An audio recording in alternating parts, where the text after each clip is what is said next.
안녕하세요. 사연 채널 구독자님들. 저도 평소 채널 구독을 하고 사연을 전해 들으며 마음을 달래거나 위로받던 평범한 구독자 중 한 사람입니다. 이렇게 제 사연을 적어보내게 되는 날이 찾아오니 많은 생각이 드네요. 주마등처럼 스쳐 지나가는 저의 시집살이가 여러분들께 한 줌의 즐거움이라도 되길 바랍니다. 저는 40대 후반의 여자예요. 늦은 나이도 아니지만 이른 나이도 아니고 결혼 생활을 벌써 15년 차에 접어들면서 결혼 생활에 대해서도 알 만큼은 안다고 생각하는 편이었습니다. 제가 결혼하고 지금까지 아이를 둘 낳았는데요. 정말 열심히 살았다고 자부하는 것이 지금껏 한 번을 쉬어본 적이 없어요. 아이를 낳고 나서도 바로 몸을 풀고 출근을 했었고 첫째 말고 둘째를 낳았을 때에도 다를 건 없었습니다. 어떻게 보면 궁상맞게 살았다고 해도 과언이 아닐 만큼 하는 일과 벌어들이는 수입에 비해서 사는 건 참 힘들게도 살았네요. 왜냐면 저희 어머님이 저 쉬는 꼴을 두고 보지 못하셨거든요. 제가 결혼하면서도 시어머니께 들은 유일한 칭찬이 바로 밖에서 일하는 여자라는 것이었습니다. 밖에서 일을 하며 맞벌이로 돈을 벌어온다는 것에 대해서 어머님은 크게 만족을 하셨어요. 정작 본인도 밖에서 일을 해본 적이 없는 분이셨는데 며느리만큼은 돈 버는 사람으로 드리고 싶었다고 자꾸 말씀을 하시더라고요. 저희 남편이 혼자 고생해서 집에 돈을 가져다 바치는 꼴은 두고 못 본다면서 말입니다. 시어머니랑 시아버지는 꽤나 검소하게 사는 분들이셨습니다. 태생이 검소해서가 아니라 가진 돈이 없어서 검소하게 살 수밖에 없으셨던 거죠.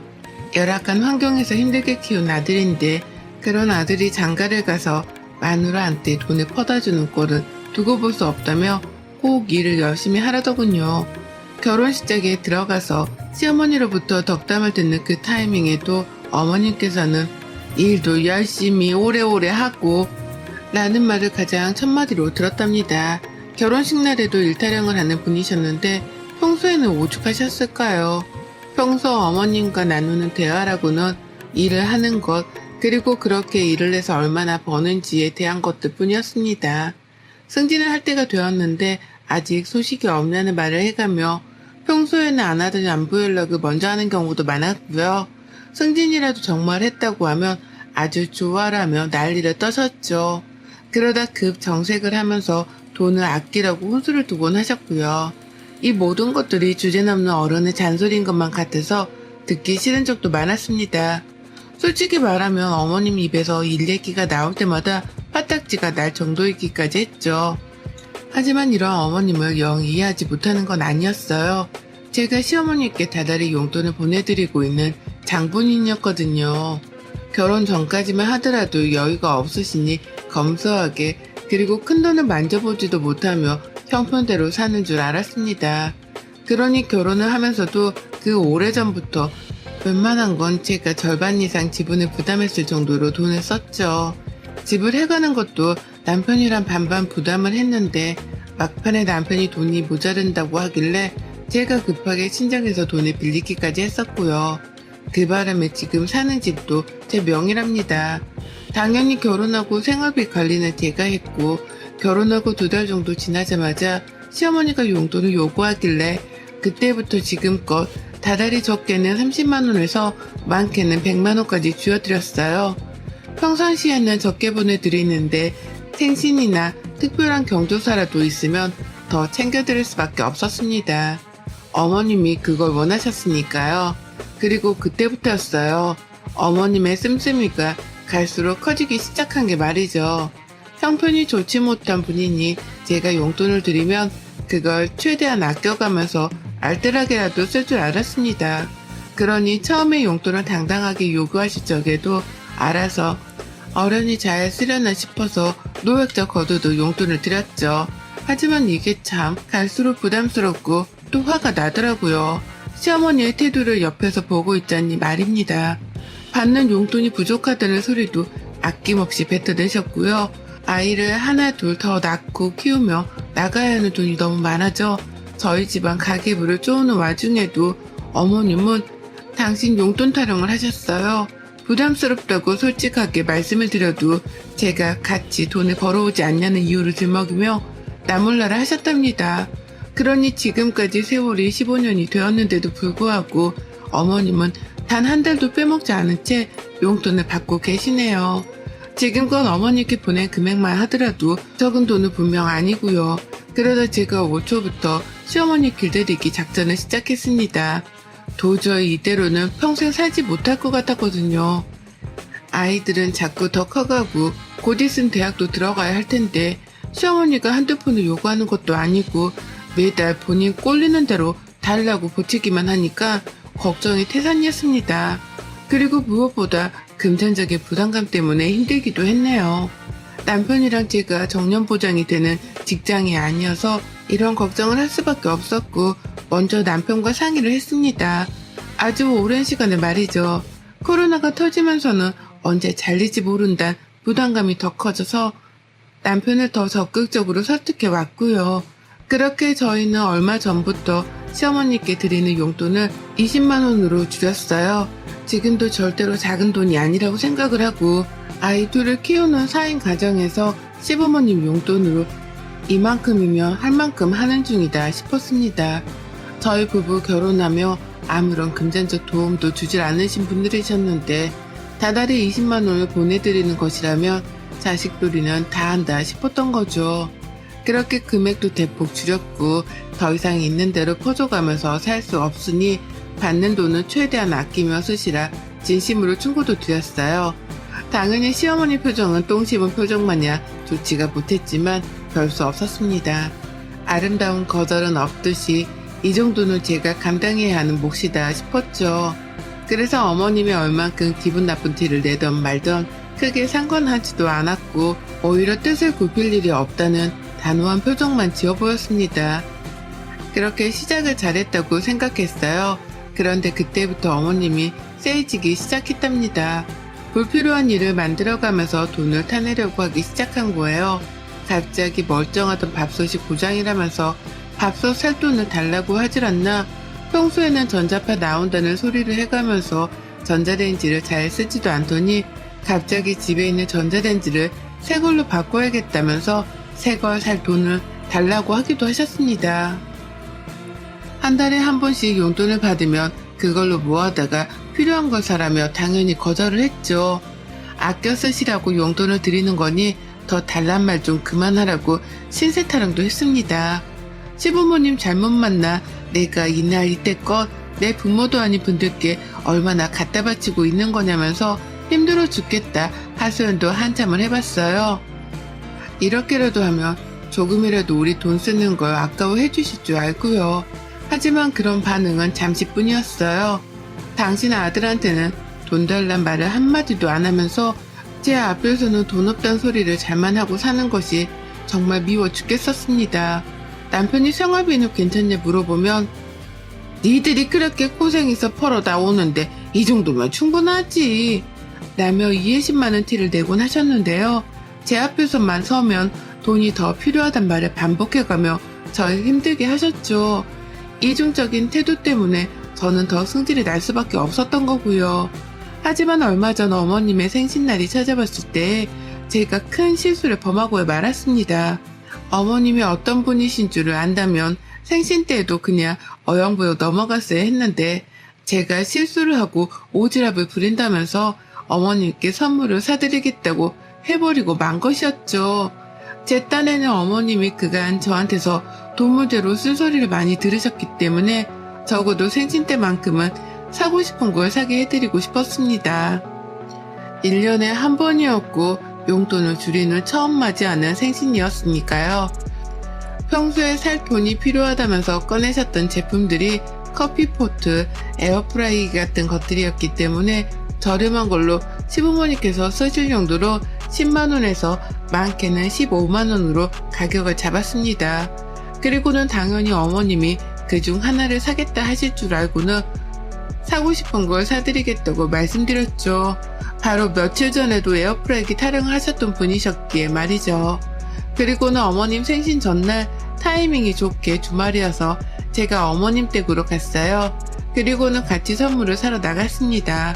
돈을 보내드리려 했는데 어머님이 혹시나 돈을 더블로 부를까 싶었던 마음에 제가 직접 찾아가 결제를 할 참이었습니다. 그렇게 같이 집을 나섰는데 제가 차가 없는데 어머님이 택시 타령을 하더라고요. 너무 힘들어서 지하철로는 이동을 못한다고 말이죠. 처음엔 욱했으나 일단 참았습니다. 그리고는 알겠다고 하고 같이 택시를 탔는데 글쎄 종로를 부르시는 거예요. 그 먼 강동구에서 종로를 말입니다. 택시비가 벌써 후덜덜하게 나오는 와중이었고 제 마음은 이미 너덜너덜해졌어요. 종로로는 뭐 때문에 가려고 하나 싶어서 혹 그 주변에 있는 무슨 시장이라도 가는 줄 알았습니다. 근데요, 어머님이 저를 엄한 곳으로 이끌더라고요. 보석 상점이 가득한 거리로 말입니다. 저도 처녀 시절에 그 주변에서 영어학원을 다니면서 보석 상점이 많다는 걸 알고 있었습니다. 자꾸만 그 거리로 저를 데려가려는 듯이 택시 기사님을 향해서 기사님 저쪽으로 더 가서 내려주세요 라고 하길래 진짜 이러다 보석 하나를 사달라고 하는 것이 아닐까 싶어 긴장이 되었네요. 그리고 급기야 보석 상점 앞에서 보란듯이 여기에요 라고 대답을 하시는 순간 속으로 얼마나 똥줄이 탔는지 모릅니다. 가지고 싶은 걸 사드리겠다고 한 그 말 실수 한마디 때문에 어머님이 나를 보석 상점으로까지 이끄셨구나 싶어 뒷골이 무진장 땡겼죠. 그리고 그날 저는 당당하게 보석 상점 안으로 들어가서 자신이 집에서 챙겨나온 금을 꺼내드는 시어머니를 지켜만 봤습니다. 어머님은 집에서 챙겨온 아주 조그마한 금반지를 꺼내들더니 그거랑 다른 금을 같이 녹여서 새로운 반지 하나를 만들어달라 요구하더라고요. 미리 조사라도 해온 건지 저는 뭐가 뭔지 하나도 모르겠는데 어머님은 디자인까지 미리 핸드폰으로 사진까지 찍어뒀던 걸 직원에게 보여주며 주문을 했어요. 순식간에 디자인 상의가 완성이 되었고 저는 그날 무려 109만원어치를 결제하고 말았습니다. 살떨리는 상태로 카드를 내밀었고 6개월치 할부로 결제를 하는데 저도 모르게 제 옆에서 다른 반지를 구경하던 시어머니의 뒤통수를 째려보게 되더라고요. 당연히 부담스러워서 100만원이요? 라며 거절의 뉘앙스도 대놓고 뱉어냈지만 어머님은 듣질 않으셨고 원하는 거 다 사주겠다더니만 라며 오히려 치사하단 말씀을 하셨어요. 앞에서 직원까지 나서서는 시어머니가 대접을 잘 못 받으시네 어쩌네 하며 어머니 편을 드니까 저는 분위기에 휩쓸려 등신 호구같이 그걸 결제해버리고 만 것이었습니다. 가게를 나오며 바람이 꽤 차가웠거든요. 근데 전 피부보다도 제 심장이 더 차갑게 얼어붙는 것 같았어요. 더욱이 고맙다는 말조차 까먹은 건지 집으로 돌아가는 길조차 당당하게 택시를 잡았다는 어머님을 보며 저는 이를 바득바득 갈았답니다. 내가 지금 호구처럼 잡혀서 시어머니께 돈을 홀라당 뜯겼다는 걸 그제서야 인지했기 때문이었죠. 그간 용돈 좀 더 달라고 힘들어 죽겠다는 소리를 하셔도 잘 버텨가면서 20만원씩만 쥐어드리고 있었는데 이렇게 허무하게 돈 100만원을 긁어버렸다니 저 스스로가 너무 한심하고 바보 같아서 수치심까지 밀려 들어오는데 이걸 해결할 방도는 딱 하나뿐이더라고요. 바로 시어머니께 당한 만큼 똑같이 갚아주는 것이었습니다. 제가 할 수 있는 건 그것뿐이었어요. 그래서 계획을 세우고 실행에 옮겼죠. 무슨 코미디 한 편 찍는 것 마냥 시어머니를 상대로 제 딴엔 피해 복수를 감행했습니다. 100만원의 보석값을 결제해드린 후 저는 이전과는 달리 아주 살갑도록 시어머니께 연락을 취했어요.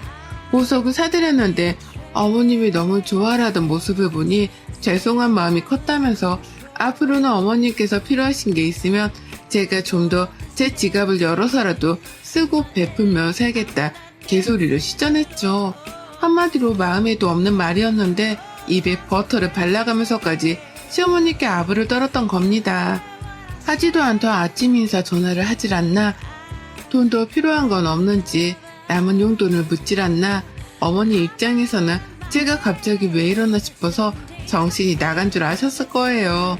하지만 제가 다른 것도 아니고 돈이 더 필요하지 않냐면서 안부 연락을 해오니 어머님도 싫진 않으셨는지 매번 장황하게 대화를 나눠가면서 꼭 마지막엔 돈이 모자란다 소리 덧붙이셨어요.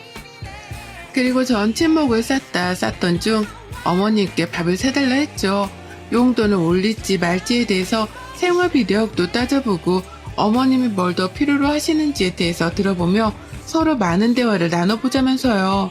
제 의도가 먹혔는지 어머님은 너무나 행복해하면서 아이고 밥 한 끼는 내가 얼마든지 사주지 라고 하며 당장 약속을 잡으셨습니다.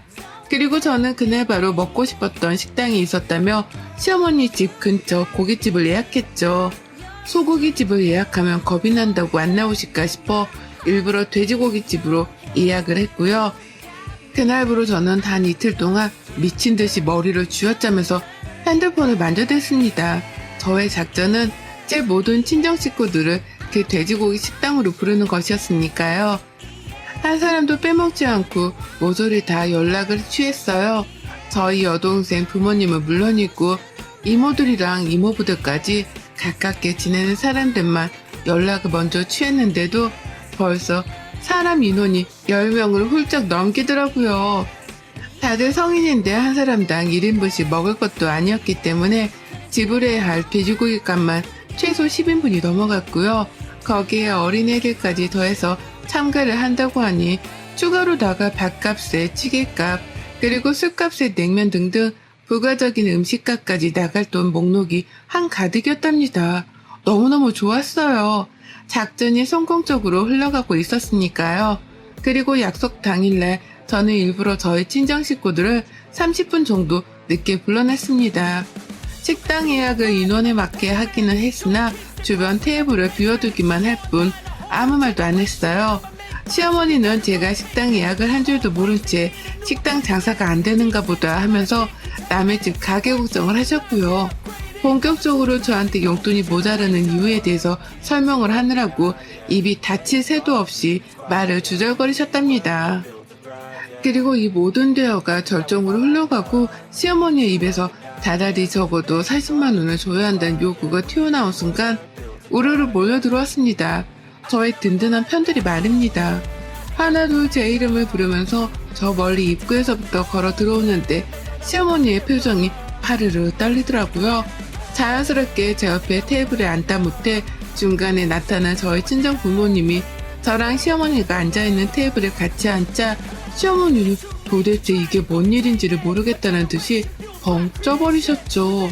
그리고는 제 입에서 오늘 저희 어머님이 쏘는 날이니까 드시고 싶은 거 마음껏 드세요. 나는 폭탄 선언을 듣자마자 놀란 가슴을 진정시킨다며 화장실로 주랭랑을 쳐버렸답니다. 도망치는 게 아닌가 싶어 걱정은 했으나 그 이상의 걱정은 필요 없었죠. 제가 벌써 시어머니 쓰는 카드를 제 손에 들고 있었거든요. 바보 같은 시어머니께서 며느리한테 용돈을 더 받으러 나왔다고 신이 나셔서는 제 입에서 돈을 더 드리겠다는 말이 나오지도 않았는데 혼자 지갑에서 카드를 꺼내셨어요. 그리고는 영수증 위에 카드를 올려놓고 이걸로 결제한다며 마음껏 먹으라 하셨죠. 자신이 카드를 밖에 꺼내놨는지 기억도 못한 채 혼자 마음을 진정시킨다고 화장실로 도망치시는데 뒷모습을 보니 딱 제발 저러서 도망치는 도둑놈 같았습니다. 저도 없는 양편의 어머님께 이런 짓을 하는 게 조금은 죄송스러웠지만 저도 똑같이 이런 상황을 며칠 전 겪었는지라 어머님께 가르쳐드리고 싶었어요. 남의 돈을 쉽게 쓰려 하는 게 얼마나 큰 상처를 주는지에 대해서 말입니다. 그 상대가 다른 사람도 아닌 가족인데 가족의 돈을 쉽게 쓰려 하는 게 얼마나 서로에게 피해를 주는 일인지에 대해서 말이죠. 저희 친정 식구들은 모조리 다 테이블에 자리 잡고 앉아서는 저마다 고기를 주문하고 난리도 아니었어요. 직원 3명이 갑자기 붙어나와 주문을 받을 정도로 갑자기 가게가 인산인해를 이뤘고 시어머니는 모두가 주문을 마칠 때쯤에 화장실에서 기어 나오더라고요. 그리고는 곧장 저를 밖으로 불러내셨습니다. 표정이 흡사 화장실 안에서 대성통곡을 하기라도 한 듯이 얼어붙어 있더라고요. 무슨 말을 꺼내려나 싶어 아주 호기심 가득한 표정으로 시어머니를 따라 가게 밖을 나섰는데요. 어머님이 자기 카드를 찾더라고요.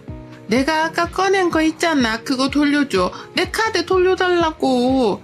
라고 하며 화를 내 저도 물었습니다. 아니, 저 먹고 싶은 대로 사주신다면서요. 그래서 친정 식구들까지 불러 다 같이 기분 좋게 나눠 먹자고 한 건데 뭐 문제 있나요? 라고요. 어머님은 속이 답답한지 자신의 가슴을 쳐가면서 따졌어요. 아니 내가 언제 네 친정 식구들을 사준다고 했냐. 내가 너 사주겠다고 부른 건데 네 식구들까지 우르르 데려오면 어떡해. 라고요. 하지만 저도 당당하게 말대답을 하며 시어머님 화를 더욱 돋구었습니다. 그럼 어머님은요? 제가 언제 어머님께 강동구에서 종로까지 왕복으로 택시비를 쏴드린다고 했어요? 제가 어제 어머님 생신 선물로 그달 용돈에 이어 100만원짜리 반지까지 사드린다고 했어요? 서로 다 힘들게 열심히 아껴가며 사는 줄 뻔히 하면서 먼저 돈 100만원 지르며 사치를 저지른 건 어머님이시잖아요. 라고 하면서 울컥하다 못해 열불이 나서 남의 가게 앞에서 소리를 질러가며 질책을 했어요. 왜 너는 하는 짓을 나는 하면 안 되냐는 태도로 억울해 죽겠다면서 말이죠. 카드는 못 돌려주고 약속하신 대로 밥 사주라는 말을 남기고 식당으로 들어왔습니다. 어디 한번 억울하면 따라 들어와 따져 묻기라도 하란 자세로 말입니다. 하지만 어머님은 절대로 식당 안에 들어오지 못하셨답니다. 저희 친정 식구들이 득실득실한 그 식당 안으로 절대 한 발자국도 들어오지 못하셨어요. 제가 본인의 카드로 고깃값을 결제하는 꼴을 밖에서 손 놓고 지켜볼 수밖에 없으셨던 거죠. 그리고 전 저희 친정 식구들과 함께 시어머니 욕을 신랄하게 까면서 그날 돼지고기집에서 무려 130만원을 결제했답니다. 결제를 하자마자 문자가 어머니께로 날아간 건지 어머님이 저한테 직접 문자를 보내오셨어요. 자기 카드를 들고 와달라고 하더라고요. 더 쓰지 말고 그대로 곧장 집으로 갖다 놔주라고 말입니다. 하지만 저는 경비가 아까우니 필요하면 어머님이 들고 가시라는 말을 남긴 채 곧장 어머님 카드를 저희 집으로 가지고 갔답니다. 이렇게 저는 시어머니가 한 것처럼 똑같이 20만원이 좀 더 넘는 금액을 더 써가면서 시어머니께 같은 방식으로 복수를 해냈고 성공적으로 끝이 났답니다. 저희 어머님은 100만원 긁은 거 가지고서 130만원으로 갚아내는 저의 능력에 감탄과 두려움을 느낀 건지 그날부로 쭉 자신의 용돈에 대해 입을 아끼셨습니다. 당장 20만원이라도 받고 있는 것에 만족을 해야 한다는 걸 이제서야 깨우친 것이었죠. 그 덕에 저도 시어머니한테 더는 돈 빨려나갈 걱정을 잠시라도 접어둘 수 있게 되었답니다. 정말 지긋지긋했는데 이제서야 시어머니의 그 입을 다물게 해드릴 수 있게 되었네요. 더는 어머님이 멀쩡한 가전제품을 새로 사야겠다 하면서 주접다는 연락도 하지도 않고 계시고요. 저한테 함부로 돈을 달라 했다간 그 배로 자신의 돈을 써야 할지 모른다는 부담감 때문인 건지 시어머니는 결혼 이래 최초이자 가장 오래도록 저에게로부터 멀리 거리를 두고 계시답니다. 어색했던 결혼 초에도 용돈 달라는 문제로는 꼭 주기적인 연락을 먼저 하셨는데요. 이젠 생각을 달리 하기 시작한 건지 침묵을 택하기 시작하셨어요. 덕분에 저의 마음은 어머님의 목소리를 듣지 않게 되어 그 어느 때보다 평온한 상태랍니다. 진작에 돈 가지고 어머님을 겁줬어야 했는데 결혼 15년 차인 이제서야 이리 복수를 감행해본 저를 반성하면서 앞으로는 덜 소심해하며 더 대담하게 시어머니를 다뤄야겠다 맹세했네요. 어머님 덕분에 그날 저희 친정 식구들은 뱃속에 기름칠 해가며 잘 먹었습니다. 저희 부모님께서도 안부 인사 전해달라 하는데 이 자리를 빌어 모두의 앞에서 감사 인사를 전해드려요. 덕분에 고기 잘 먹었습니다. 여러분의 생각은 댓글로 남겨주세요. 오늘도 시청해주셔서 정말 감사합니다.